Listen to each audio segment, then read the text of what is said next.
I welcome you for today's English lecture. Today we are going to see the second poem from our poetry section, that is 2.2. The name of the poem is Indian Weavers. Before we go ahead, let us know what is weaver. Weavers म्हणजे मराठीत आपण म्हणू शकतो विणकर, जो कपडे विणतो. We need, आपल्याला नेहमी वेगवेगळ्या प्रकारचे कपडे लागतात वेगवेगळ्या ओकेजन्सला. We need different types of clothes at different types of occasions. For examples, we need woolen clothes in the hill station area. We need casual clothes, or we use casual clothes in the college or shopping. We use rich silk cloths for marriage or whenever we are going for the parties. And we use colorful, comfortable clothes for picnic and outings. So different types of clothes are needed at different occasions. So these persons are having a very important, these persons are the important factor in our life. Even if we think about Gandhiji, okay, Gandhiji also introduced the charkha, and he insisted that all Indians should use the charkha. What is the reason behind that? He wanted to give rural people, rural म्हणजे काय, खेडेगावातील जे लोक आहेत त्यांना, rural people an opportunity to earn their livelihood. He also wanted to popularize the Indian handloom. He also insisted to use the Swadeshi goods and to encourage cottage industry. आपली जी cottage industry आहे ती पण अजून वाढावी, समृद्ध व्हावी, यासाठी गांधीजींचा प्रयत्न होता. सो स्वदेशी मुवमेंट त्याने सुरू केली. ओके, हा जो विणकर आहेत हे हाताने विणतात. कपडे जे तयार करतात ते हाताने तयार करतात किंवा मग लूम्स वापरतात. पण आपण जर बघितलं तर ब्रिटिशर्स येण्या अगोदर, before the Britishers invaded, before they ruled us, India was almost a rich or we can call richest economy in the world. खूप पैसा होता आपल्याकडं, खूप समृद्धी होती. And these weavers were having a very nice we called high status in the society. They were earning a lot. पण जेव्हा हे ब्रिटिशर्स आले त्यांनी काय केलं, आपलं कॉटन त्यांनी त्यांच्या देशात घेऊन गेले ते, आणि तिथं त्यांच्या इंडस्ट्रीमध्ये जे कापड तयार व्हायला लागलं ते आणून आपल्या इथं विकायला लागले. आणि याच्यामध्ये व्हायला लागलं की कॉटन इंडस्ट्रीमध्ये वेगवेगळ्या प्रकारचे फॅब्रिक्स म्हणजे कपडे, त्यांचे स्टाईल्स, हे सगळे मार्केटमध्ये यायला लागले. आणि आपले जे विवर्स आहेत, विणकर, यांची परिस्थिती खालावत गेली. So their economic status degraded. These weavers' economic status degraded. And what is happening now? Different types of what we call clothes or fabrics are available from the cottage industry. जे मोठे मोठे factory setup झाले तिथून खूप चांगले विविध प्रकारचे कपडे यायला लागले, जसे की सिल्क असेल किंवा कॉटन, नायलॉन, याचे जे कपडे तयार होऊन यायला लागले आणि त्याचे पॅटर्न्स आणि त्याचे वेगवेगळे डिझाईन्स हे लोकांनी जास्त यूज करायला सुरू केले. आणि याच्यामुळे झालं काय की आपले जे विणकर आहेत, विवर्स लोक आहेत, यांचे प्रॉब्लेम्स वाढले. पण आताही त्यांना डिमांड आहे, आता पण त्यांचे कपडे हे विकले जातातच, पण ती परिस्थिती राहिलेली नाही आहे. This people still they are working, पण ही जात हळूहळू विलुप्त होत चालली आहे. कारण काय आहे तर त्यांना त्या हिशोबाने त्यांना मार्केट मिळत नाही आहे. इंडस्ट्रीमध्ये खूप वास्ट प्रोडक्शन होतं, फास्ट मॅन्युफॅक्चरिंग होतं आणि सेलही होतं. हे लोकांचं तसं होत नाही. मग ह्या लोकांना परत एकदा जर आपल्याला उभा करायचं त्यांच्या पायावर, तर गव्हर्नमेंटला पण काहीतरी करायची गरज आहे. गव्हर्नमेंटनी काय करायला पाहिजे तर ॲक्च्युली जे इंडस्ट्रियल डेव्हलपमेंट म्हणून ह्या लोकांचं नुकसान झालं आहे, तर government should give subsidies to start this, to help this people to raise the standard of their business. यांना काहीतरी स्कीम्स द्यायला पाहिजे, जागा द्यायला पाहिजे किंवा यांना सबसिडी द्यायला पाहिजे, जेणेकरून परत आपल्या पायावर उभा राहतील. कारण हे जे कपडे विणतात त्याची क्वालिटी दुसरे कुठलेही कॉटेज इंडस्ट्रीला येत नाही. यांची क्वालिटीच वेगळी असते, पण ह्यांना त्या मानाने गव्हर्नमेंटकडून सपोर्ट मिळत नाही. ते जर मिळालं तरी परत आपल्या पायावर उभं राहू शकतील. हे पर्सनल रिस्पॉन्ससाठीच मी तुम्हाला थोडंसं एक्सप्लेनेशन दिलं, कारण होऊ शकतं की एक्झाममध्ये याच्यावर पर्सनल रिस्पॉन्स पण विचारले जाऊ शकतील.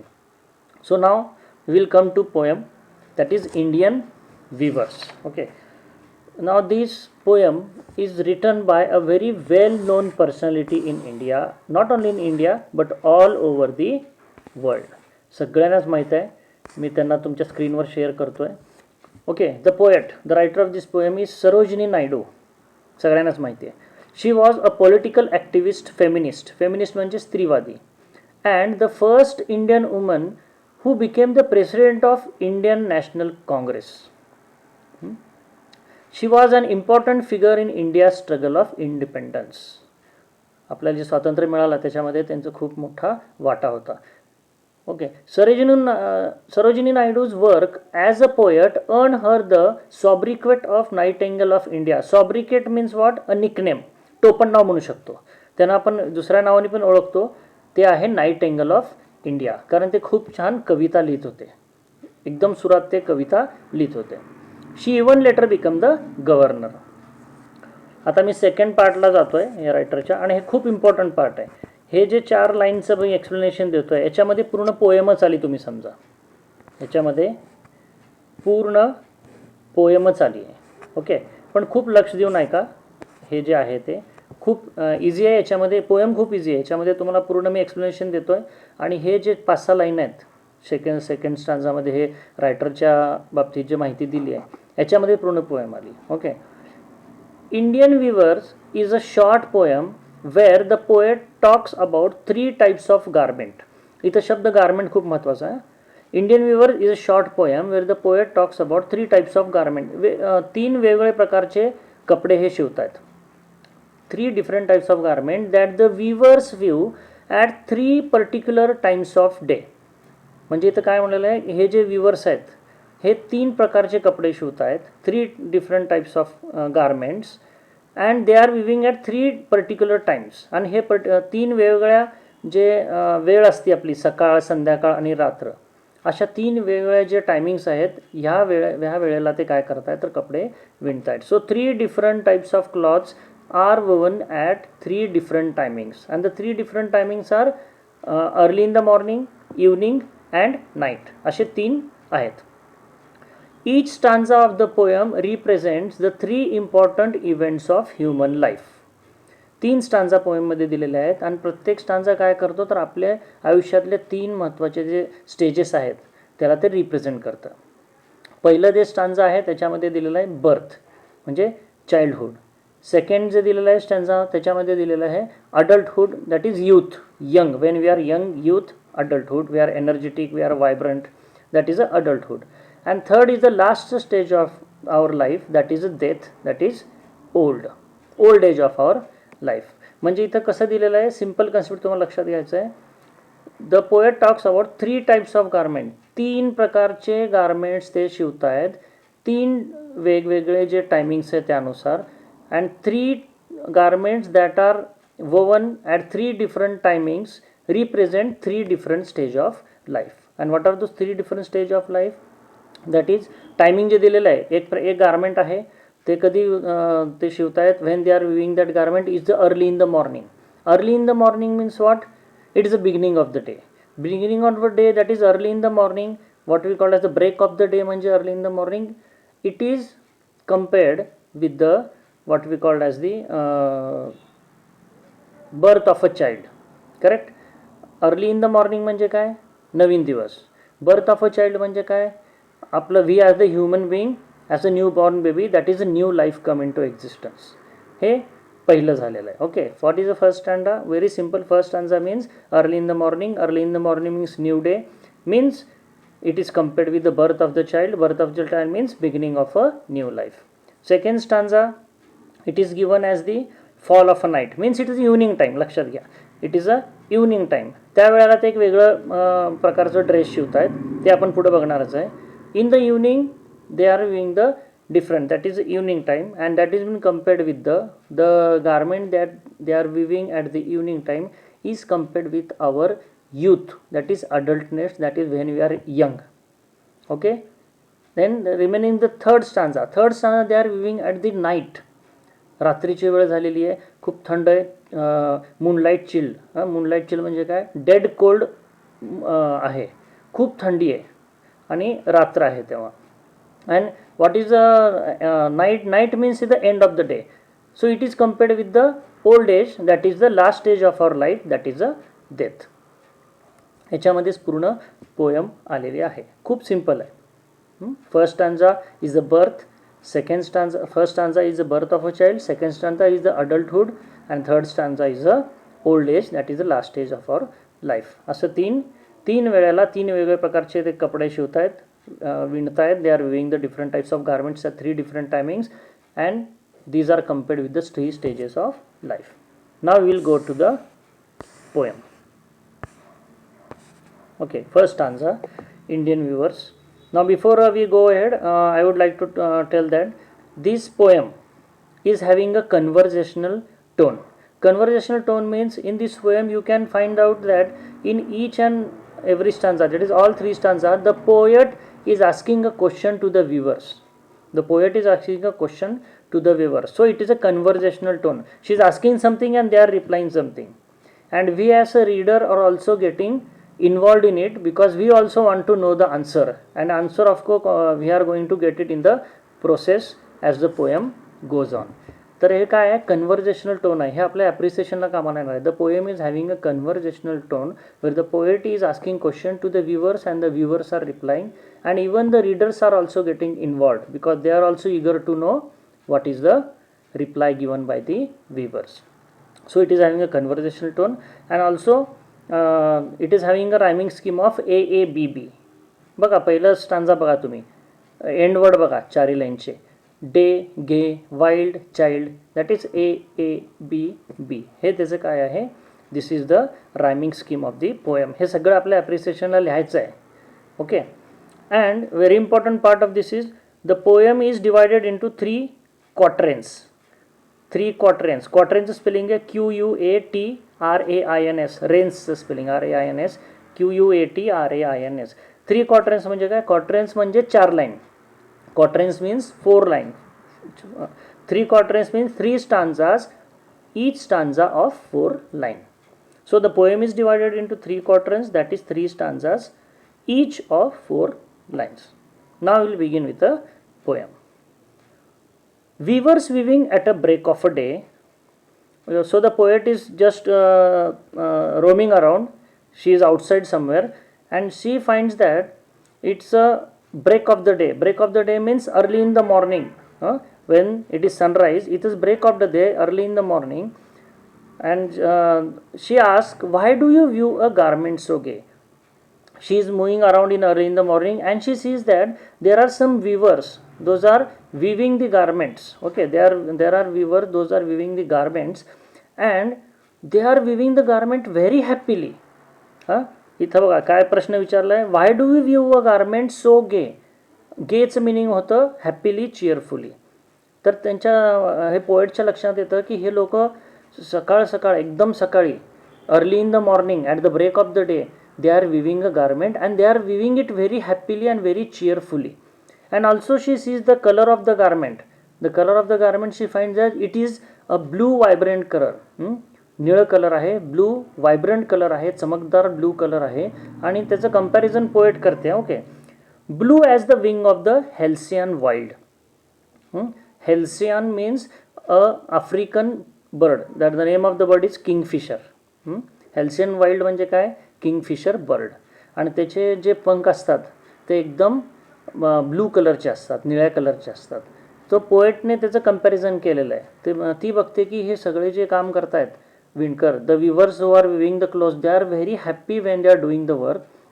And also she sees that the garment which they are viewing is of blue colour, and the poet is comparing immediately.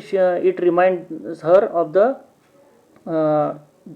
what we called wings or the feathers of the halcyon, soft feathers of the halcyon bird.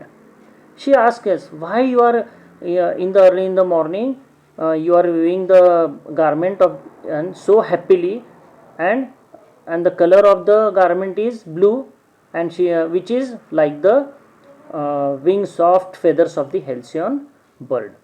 The reply given by the viewers are, we view the robes of a newborn child. We view the robes. Robes means garment. लक्षात ठेवा, मी परत सांगतोय. Robes, ROBES, robes means garment. नवीन जो बाळ जन्मतो त्याच्यासाठी जन्मल्यानंतर त्याला जे हे लागतं, कपडे लागतात, ते हे विणतायत.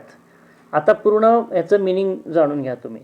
Okay, early in the morning, that is break of the day. Break of the day means early in the morning, that is a beginning of a new day. And birth of a child, what they are telling, we are weaving the robe, that is we are weaving the garments for a newborn child. Newborn child means beginning of a life. Break of the day means what we call, break of the day means we can call as the new day. Break of the day, that is the early in the morning, new day. Newborn child means a new life. So when see the child is very innocent. The child is not having any responsibilities of this world. They are very innocently, very happily, very cheerfully. The childhood is also without any responsibilities. They are living their life very happily, just like the bird who is always free to fly in the sky without any tensions or without any responsibilities. So they are compared with the birds. Okay, so खूप simple आहे. Weavers are weaving at the break of the day. The poet asks, why you are weaving the garment so happily, and that too the color of the garment is blue like the soft feathers of the halcyon bird. And they reply that we are weaving the robes of a newborn child. तर इथं आपल्याला महत्त्वाची गोष्ट आहे figure of speech metaphor. Simple. Break of the day म्हणजे काय? नवीन दिवस. न्यूबॉर्न चाइल्ड म्हणजे काय? नवीन life. So break of the day is been indirectly compared with the what we call break of the day, that is indirectly it has been compared with the newborn child. Okay, garment जे आहे त्याला compare केलेलं आहे. कुणाशी compare केलेलं आहे? तर break of a day. Okay, next metaphor मी फिगर ऑफ स्पीच परत घेईनच, तेव्हा आपण बघूयात परत. Weavers weaving at fall of night. Okay, तुम्हाला पहिल्या स्टॅन्झामध्ये जर मेटाफर विचारलं तर तुम्ही काय सांगणार? फिगर ऑफ स्पीच विचारलं, पहिली लाईन जी आहे तर इथं काय देणार आहेत तुम्ही?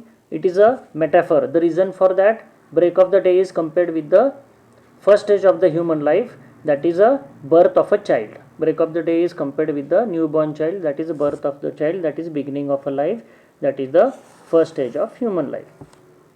नाव we come to the second स्टॅन्झा. Weavers weaving at a fall of night. Fall of night म्हणजे काय? संध्याकाळ झालेली आहे. It is evening time. Again the poet sees that these weavers, they are weaving a garment which is very colorful, and it is having the colors like the feathers of the peacock, like purple and green.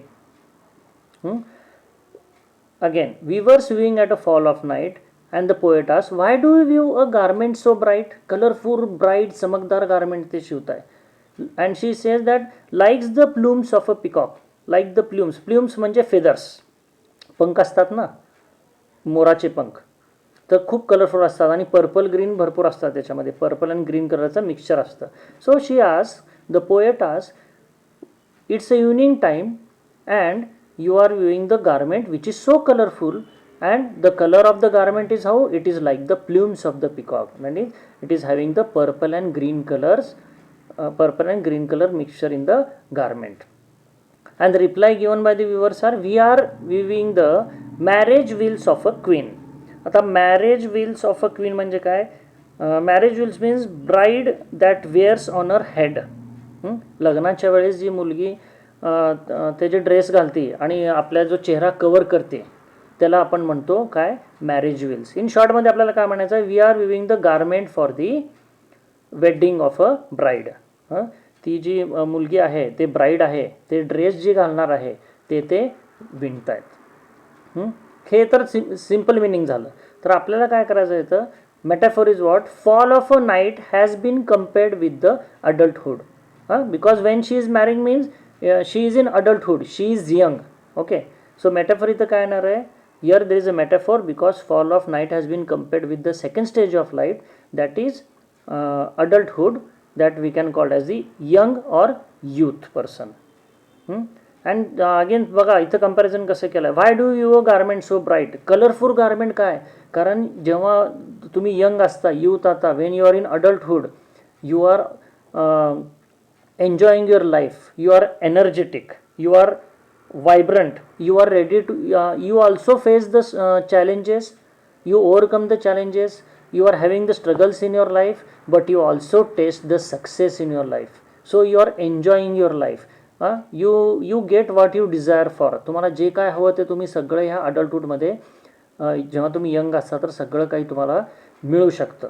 So it is a mixture of colour. म्हणून ते purple आणि green घेतलं आहे. कशासाठी purple आणि green घेतलं आहे? तुम्हाला हार्डशिप्स पण आहेत, तुम्हाला स्ट्रगल पण आहे, तुम्हाला चॅलेंजेस पण आहेत, पण जेव्हा तुम्ही हार्डशिप स्ट्रगल्स फेस करता, चॅलेंजेस फेस करता, तर तुम्हाला जे हवं तेही मिळतं. You also test the success and you are very energetic, you enjoy the life. And so marriage wills has been given, because marriage will is a mark of the adulthood, a young person. Okay, तर इथं figure of speech काय येणार आहे? Metaphor, that is fall of the night, that is evening, is been compared with the second stage of life, that is the adulthood or youth or young. Simple. And plumes of peacock means the colorful feathers of the peacock, those are purple and green in color. Now third stanza, weavers weaving solemn and still. आता ही रात्रीची वेळ आहे, moonlight chill आहे. Moonlight chill म्हणजे काय, आपण ह्याला म्हणू शकतो की खूप डेडली कोल्ड आहे, खूप थंडगार रात्र आहे, खूप थंडी आहे आणि काळोख आहे. Weavers are weaving solemn and still. आता हे जेव्हा पोएट बघते की हे जे विवर्स आहेत, एकदम सकाळी जेव्हा होते, एकदम फर्स्ट स्टँजामध्ये दिलेलं आहे की break of the day, early in the morning, ते खूप खुश होते. त्याने ते विचारलं पण, why you are weaving the cloth so gay, म्हणजे तुम्ही एवढा हॅपीली कशासाठी, कसं काय काम करताय, त्याचं उत्तर आपल्याला मिळालं. सेकंड इव्हनिंग होतं, त्याच्यामध्ये अडल्टहूड कलरफुल क्लॉथ्स ते करत होते. आणि आता बघते की हे जे विणकर आहेत, the weavers, they are very solemn and still. Solemn means very serious, और we can call sad without making noise. They are very still means they are very silent. Weavers are weaving, again here they are weaving the cloth. पहिल्या दोन स्टँजाला garment वापरा, third स्टँजाला garment शब्द वापरू नका, cloth वापरा. Always remember, for the first two stanza you have to use the word garment. What they are doing? They are weaving the garment. Second also they are weaving the garment, but third stanza they are just weaving the cloth. Okay, she sees that these weavers are very sad, these are very serious, and they are very silent, and they are doing their work, that too in the moonlight chill, that is a deadly cold night is there. And she sees that the color of the cloth that they are weaving, it is a very white color. आणि ते खूप serious होऊन ते कापड शिवत आहेत. आणि colour काय आहे त्याचा, तर एकदम पांढर शुभ्र कलर आहे. कसं आहे ते कंपॅरिझन पण केलं आहे. The colour of the cloth with the weavers are weaving at the night, it is as white as feather and as white as cloud. जसे एक बगळ्याचं पांढरं शुभ्र पिसार असतो ना, पंख असतात, तेवढे पांढरे, आणि एक आपल्या आकाशामध्ये जसं पांढरं ढग दिसतं तेवढं पांढरं ते कापड आहे. आणि ती त्यांना विचारते, why you are so seriously, why you are so silent, and what are you doing? You are weaving the cloth which is as white as the feather and cloud. तर त्यांचा रिप्लाय काय होतं? We are weaving a dead man's funeral shroud. श्राऊडचं meaning काय होतं? Dead बॉडीला cover करण्यासाठी जो कापड वापरला जातो, पांढरा कापड, त्याला श्राऊड म्हणतात. कफन हम बोलते ना, कफन. When your person dies, piece of cloth covers his or her body, that is called as an shroud. ते म्हणतात की आम्ही एवढे सिरियस आहोत, आम्ही एवढे शांत आहोत आणि आवाज न करता आम्ही काम करत आहोत. तर रिझन काय आहे? तर आम्ही काय करतो आहे, जे व्यक्ती वारली आहे त्यासाठी जेव्हा माणूस वारतो, when the person is no more, to cover the body we are weaving the cloths. तर असल्या वेळी जेव्हा तुम्ही कशासाठी कापड तयार करताय, तर तुम्ही डेड बॉडीला कवर करताना, तर तेव्हा कसं काय मजा करतील, तेव्हा कसं हसत खेळत राहतील. त्यामुळं ते सिरियस स्टोन आहे. आणि इथं कंपॅरिझन कसं आहे बघा. Moonlight chilled means, what is a metaphor? Moonlight chill has been compared with the last stage of life, that is the old age, that is death. आणि इथं याचं डीप मिनिंग घेऊयात आपण. See the deep meaning of this. Weavers are weaving very solemn and still. They are very serious, they are very sad, and they are weaving in the moonlight chill, that is deadly cold night is there, and they are weaving the shroud, that is a white cloth that is going to cover the body of a dead man. They are weaving the shroud, which, okay, the cloth, इथं garment वापरायचं नाही आहे. आणि इथं white as a feather and white as a cloud म्हणलेलं आहे. म्हणजे बघा, when the person dies, there is no soul in his body, so it becomes as light as the feather. It becomes as light as a feather of a bird. आणि आपल्याला जो आभाळ दिसतो जेव्हा वारं येतं किंवा थोड्या वेळानंतर ते आभाळ निघून जातं, पुढं सरकून जातं. When we see a cloud, after sometimes we are unable to see the same cloud. ही व्यक्ती जी आहे ती व्यक्ती आपल्याला परत आयुष्यात परत कधीच दिसणार नाही आहे, कधीच भेटणार नाही आहे. आकाशातून जसं ढग एकदम गायब होतात तसं हे माणूस पण आपल्या जीवनातून गायब होणार आहे, म्हणजे निघून जाणार आहे. And this person's soul is going to reach its ultimate destination, that is God, that is heaven. Deep meaning कसं याचं, व्हाईट ॲज अ फेदर तर प्रश्नच नाही, कापड एकदम व्हाईट ॲज अ फेदरच आहे, व्हाईट ॲज अ क्लाउडच आहे. पण आपण डीप मिनिंग जर घेतलं तर the person's body without the soul is as light as the feather. And as we after when we see a cloud in the sky, after sometimes we are unable to see it. It is same way the person soul is going to leave us and it is going to reach its destination, the ultimate place where it belongs to, that is heaven, that is God. Okay, and see, moonlight chill means it is a night time, very cold night time, and it is the end of the day. And what is the last stage of human lives? That is old age, where there are sufferings are there, where the persons are neglected, everybody, no one is wanting the old age, and that is the end of the light, end of the day, end of the life. दोन्हीचं comparison केलं. Last stage of life, that is the end of the life, and end of the day means moonlight chill. तर असे तीन जे आहेत हे स्टांजामध्ये तीन comparison केलं. खूप सिम्पल पोएम आहे ॲक्च्युली, तर 5 मिनिटात होऊ शकते. मी त्याला प्रयत्न केला आहे की व्यवस्थित जेवढं तुम्हाला ॲप्रिसिएशन लिहिण्यासाठी ज्याचा उपयोग होईल हे गोष्टी मी तुम्हाला डीपमध्ये सांगितलेल्या आहेत. आणि ॲप्रिसिएशन लिहिण्याच्या अगोदर, ठीक आहे, मी पहिल्यांदा काय करतो की इथं आपण थोडेसे फिगर ऑफ स्पीच घेऊयात. Okay, figure of speech. Everybody knows all 3 stanzas are having 3 metaphors. Simple आहे. ब्रेक ऑफ द डे, पहिलं जे लाईन घेतोय मी, weavers weaving at a break of the day. ह्याचं फिगर ऑफ स्पीच जर म्हणाल तर तुम्ही काय म्हणणार, the figure of speech in this line is metaphor, as a break of the day has been indirectly compared with the birth of a child, that is a beginning of the life, that is the first stage of our life. Okay, second जे गेलेलं आहे ते आहे, why do we view a garment so gay? Question विचारलं आहे. So this is an interrogation. मी तुम्हाला म्हटलं the poem is having a conversational tone because the poet is asking a question to the viewer. तिथं प्रश्न विचारला जात आहे म्हणून हे इंटरोगेशन आहे. आणि पूर्ण पोएममध्ये बघा, एक तुम्हाला जेव्हा तुम्ही ॲप्रिसिएशन लिहिता तर इन्क्लूड करायचं आहे तुम्हाला 2 पॉईंट की याचे स्पेशल फीचर्स काय आहेत. तर इमेजरी आणि interrogation. Interrogation gives a conversational tone and imagery means what, when you read that line what the poet wants to say, that picture stands in front of our eyes. जेव्हा आता पहिली line तुम्ही वाचता तिथं पण imagery आहे. Imagery पहिल्या लाईनमध्ये पण आहे. We were swimming at a break of the day. Break of the day means early morning, सकाळचं दृश्य आपल्या डोळ्यासमोर येतो म्हणून ते इमेजरी आहे. Why do we view a garment so gay, म्हणजे काय, ते एकदम हसत खेळत आपलं काम करत आहेत, कापड शिवत आहेत असं चित्र आपल्या डोळ्यासमोर येतं. तिथं पण इमेजरी येतं आणि इंट्रोगेशन पण येतं. Blue as the wing of halcyon bird. Blue as the wing of halcyon bird. आपल्याला किंगफिशर बर्ड माहीत असेल त्याचं चित्रही समोर येतं. ब्ल्यू म्हटलं की ब्ल्यू कलर समोर येतं. तर हे पण इमेजरी होतं.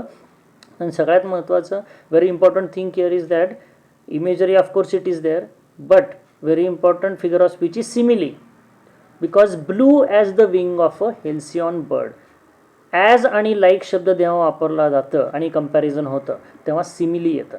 Already I taught you, once again I am just reminding you. Blue as the means what, how will you write blue as the wing of halcyon bird means? Why simile? Because the garment, the color of the garment has been compared with the blue color of the halcyon bird, that is a kingfisher bird. So it is a simile. Direct comparison आहे. As किंवा like असेल तर direct comparison असताना त्याला simile येतं. We view the robes of a newborn child. इथं alliteration आहे. the sound of the letter W is been repeated for poetic effect. Poetic effect हे ॲड करायचंच आहे आपल्याला. Second stanza, we were swimming at fall of night. Again metaphor. why? fall of night तुम्हाला माहितीच आहे, evening. fall of night has been compared with the second stage of life, that is the adulthood, that is youth, when you are young. Again fall of night म्हटल्यानंतर इथे imagery परत येणार आहे. इव्हनिंगचं दृश्य येतं आपल्यासमोर, संध्याकाळी येते आपल्यासमोर. Why do you view a garment so bright? Interrogation, प्रश्न विचारलाय. And plus imagery, garment so bright, colourful garment ते शिवतात. चित्र आपल्या डोळ्यासमोर येतं, तर तिथं इमेजरी ही येतच. आणि ॲलिट्रेशन तर असतंच, कारण डब्ल्यू रिपीट झालं आहे. Like the plumes of a peacock, purple and green. Plumes म्हणजे soft feather of peacock. Like म्हणजे इथं काय, इथं येणार आहे लाईक शब्द वापरला आहे म्हणल्यावर सिमिली येणार. लाईक आणि ॲज असेल तर लाईक आणि ॲज असेल आणि कम्पॅरिझन होत असेल तर simile. Like the plumes of a peacock म्हणजे the garment has been compared with the plumes of a peacock which are purple and green in colour. We view the marriage veils of a queen. Alliteration. We view the marriage veils of a queen. Marriage veils म्हणजे काय, चुनरी म्हणतो आपण. चुनरी म्हणतो ना हिंदीमध्ये, किंवा पडदा, घुंगट. The bride that wears on her head. लग्नाच्या वेळी जे मुली जे ड्रेस घालते किंवा गार्मेंट जे वेअर करते त्याला आपण marriage wheels of a queen म्हणतो. आणि त्याला क्वीन का म्हणलेलं आहे, कारण any bride she consider herself as a queen only. And that is right also. She is in her adulthood and very happy moment in her life is there, important moment in her life is there, that is the marriage, that is the wedding. So she is a queen only for all, not only for herself, everybody consider her as a queen. Third one, we were swimming solemn and still. He line प्रत्येकाने आवर्जून लक्षात ठेवायची आहे. We were swimming solemn and still. Solemn means very serious, what we call as very sad, in a serious way and also sincerely, ह्याला आपण solemn म्हणू शकतो. पण इथं आपण सिरियस शब्द जास्त योग्य बसतो, कारण हे कुणासाठी कपडे विणतात. Why they are weaving the, for whom it is they are weaving the cloth, for the dead body, to cover the dead body they are weaving the cloth. So they are very serious and they are still. Still means they are very quiet. आता इथं figure of speech जे आहे ते आहे paradox. Paradox means what, when we actually read the line it seems to be absurd. absurd म्हणजे का, unlikely, unreasonable, illogically, not sensible, त्याला आपण काय म्हणतो, absurd. सो आता तुम्ही सांगा कुठला माणूस काम करतो. एक माणूस विणण्याचं काम करतोय. आता कपडे विणताना करताना तो steel, actually meaning of steel is what, without any movement. Actual meaning of steel means what, a person is steel means not moving. आता कपडे विणताना तो न हलता डुलता काम करू शकतो का, इम्पॉसिबल आहे. म्हणून हे पॅराडॉक्स आहे. कारण जर असं बघितलं आपण, we were swimming solemn and still, serious आहे आणि न हलता करता तो कपडे विणतोय म्हणल्यावर it is wrong. It is impossible that person can view the cloth without moving. So it is a paradox. But if you think we come to know that it is a truth. Line वाचली तर वाटतं असं कसं होऊ शकतं, न हलता कसं काम करू शकतो. पण जर आपण लॉजिकली विचार केला तर नाही, हा एक करेक्टच आहे. कारण ते कुणासाठी कपडे विणताय, तर एका पांढरं कापड विणतात कोणासाठी, डेड बॉडीला कव्हर करण्यासाठी. म्हणून ते लाईन करेक्ट आहे. When we think of the, immediately when we see for the first time it thinks to be absurd, but if you think with deep sense it seems to be correct. That is an paradox. लक्षात घ्या, हे सगळ्यात महत्त्वाचं आहे. Paradox means what, the idea seems to be absurd. Absurd means what, unlikely, not likely to happen, or we can also call as not reasonable. But when we think deeply it might be true. आणि इथं हे खरंच आहे. Okay. what do you view in the moonlight chill? Interrogation. परत interrogation. And again in this line what is there, मी तुम्हाला परत सांगितलं, third स्टँजामध्ये garment नाही आहे, क्लॉथ आहे. गारमेंट वापरायचं नाही. In the third stanza moonlight chill means it is a metaphor, because moonlight chill has been indirectly compared with the last stage of the human life. It has been compared with the last stage of the human life, that is the old age, that is a death. White as a feather and white as a cloud. As वापरलाय compare करताना. The cloth has been compared with the white feather and a white cloud. We view a dead man's funeral shroud. W, the sound of W has been repeated, alliteration आहे. Okay, this is about the figure of speech. Very easy.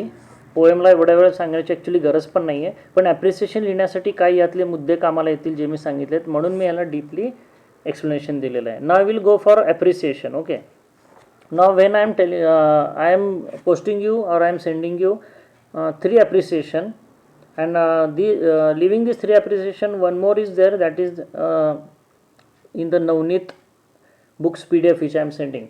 तर 3 ते 4 appreciation आहेत, याचं combination करून लिहायचं आहे. एक लक्षात ठेवा, नवनीतमध्ये जे ॲप्रिसिएशन दिलेले आहेत ते खूप छोटे आहेत आणि तुम्हाला 12वीमध्ये 4 मार्कासाठी ॲप्रिसिएशन लिहायला सांगतात, तर एवढं छोटं ॲप्रिसिएशन चालणार नाही आहे. तर मी जे ॲप्रिसिएशन तुम्हाला देतो आहे आणि मी जे लाईन्स पोएममध्ये एक्सप्लेन करताना वापरलेले आहेत ते ॲप्रिसिएशनचं, माझे एक्सप्लेनेशनचं तुम्हाला काय करायचं आहे तर यूज करून ॲप्रिसिएशन तुम्हाला लिहायचं आहे. आता मी ॲप्रिसिएशन तुम्हाला दाखवतो आहे. छोटं ॲप्रिसिएशन लिहायचं नाही, नवनीतमध्ये एवढंच दिलं आहे म्हणून.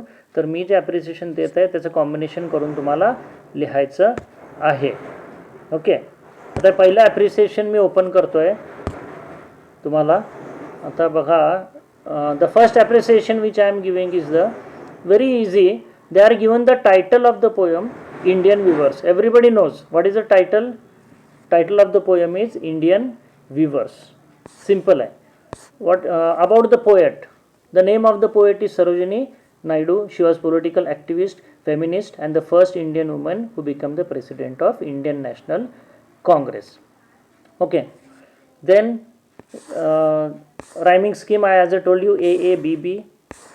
Theme, central idea of the poem is the poet is talking about the 3 types of garment that the weavers view all 3 particular times of day, and each stanza of the poem represents 3 important stages of the human life, that is a birth, adulthood and a death. म्हणजे childhood, young आणि old age. त्यानंतर figure of speech, ॲलिट्रेशन, interrogation दिला यांनी, तर याचं example पण लिहायचं. The poetic devices like the what is metaphor, alliteration, interrogations are used very effectively. Then you have to give one example of alliteration. त्याचं एक लाईन लिहायची and alliteration has been used like in the line असं देऊन example द्यायचे. सगळ्यांचं नाही लिहित बसायचं, 1 किंवा 2 कुठलेही तुम्ही फिगर ऑफ स्पीच एक्झाम्पल म्हणून देऊ शकता. देन स्पेशल फीचर तुम्ही जसं दिलं त्यामुळे लिहू शकता. It is written in a lighter vein to amuse the readers. The vocabulary used in this poem is very simple. Of course the poem is very easy to read आणि figure of स्पीचबद्दल माहिती दिली. पण हे appreciation खूप लहान आहे. यानंतर अजून एक ॲप्रिसिएशन मी घेतो आहे. ते ॲप्रिसिएशन ओपन करतो आहे मी. हा पण छोटा आहे पण खूप छान दिलेला आहे. मी तुम्हाला पोएम जसं एक्सप्लेन केलं आहे त्यातले काही मुद्दे यात पण आहेत. Some of the points are there. This is also nice one but short. So you have to extend, you have to use your own, instead of ideas I can think one more appreciation I am going to show you. So you have the mixture of these and write. Okay, Indian Weavers is been written by Sarojini Naidu, is a short poem consisting of 3 stanzas having 4 lines each. The poet talks about 3 types of dresses that the Indian weavers view. बरोबर आहे, simple आहे. Poet बद्दल सांगितलं आणि कुठल्या टाईपचे dress आणि कुठल्या टाईमला आणि कुठले स्टेजेस याबद्दल सांगितलं आहे. मेटाफॉर एकदम व्यवस्थित याच्यामध्ये यूज केलेला आहे. मेटाफॉरिकली what is wrong this? Metaphorically each time and the dress viewed in that time symbolizes a particular stage of life. Metaphor use केलेला आहे, तर ते सांगितलं. परत रायमिंग स्कीम दिलेली आहे, AABB. Then poetic devices they are told like simile, imagery, metaphor, interrogation, alliteration हे तुम्ही यूज करू शकता. आणि ह्याच्यामध्ये एक स्पेशल तुम्हाला ॲड करायचं आहे. ते ॲड करायचं आहे की what is the special feature of the poem? Special feature of the poem is imagery, with a clear picture of the sunset or the early morning, then evening and night, and the viewer's very happy mood has been very nicely presented, which brings the picture in front of our eyes. म्हणून ते imagery आहे. Okay, हे सगळं असं दिलेलं आहे. One more example I will take it for you. This is I think so little bit lengthy one. आता हे खूपच लेंदी, एवढं पण करायचं नाही आहे. यातून आपल्याला थोडंसं एक्स्ट्रॅक्ट करून मिक्सचर करून व्यवस्थित आपल्याला प्रेझेंट करायचं आहे. Okay. Sarojini Naidu is one of the most well known names of the Indo Anglian poetry and that is Indo Anglian. Names of the Indo Anglian poetry means what? Indian English writer. Indian आहे बर्थने पण English पोएट्रीचे लिहितात त्यांना Indo Anglian poetry म्हणतात. Okay. In the poem Indian weaver she has come out of her usual subject of patriotism. नेहमी हे कुठलं पोएम लिहित होते तर शक्यतो पॅट्रिऑटिक लिहित होते, पण आता थोडंसं वेगळं सब्जेक्ट घेऊन विवर्सवरती त्याने प्रकाश टाकलेला आहे. Okay. The main subject of our this poem is weavers and the different types of garments they are weaving at the 3 different timings. Okay. त्यानंतर this poem is divided into 3 quadrants. मी तुम्हाला पोएमच्या सुरुवातीलाही सांगितलं 3 quadrants means 4 lines and 3 stanzas are there, each stanza of 4 lines and each stanza represent 3 different stages of life. त्यानंतर मी काय केलेलं आहे, तिन्ही स्टेजेसचं 3 पॅराग्राफमध्ये एक्सप्लेनेशन दिलेलं आहे. So what you don't give such a lengthy explanation. What you take the first stanza,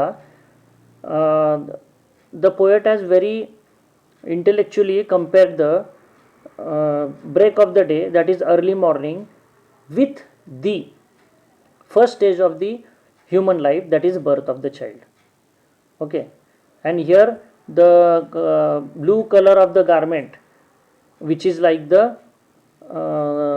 blue wings of the halcyon bird, has been very intellectually used because blue color is very vibrant, and even the childhood, that is the what we call as the birth of the child or the childhood is very innocent and they are enjoying the life.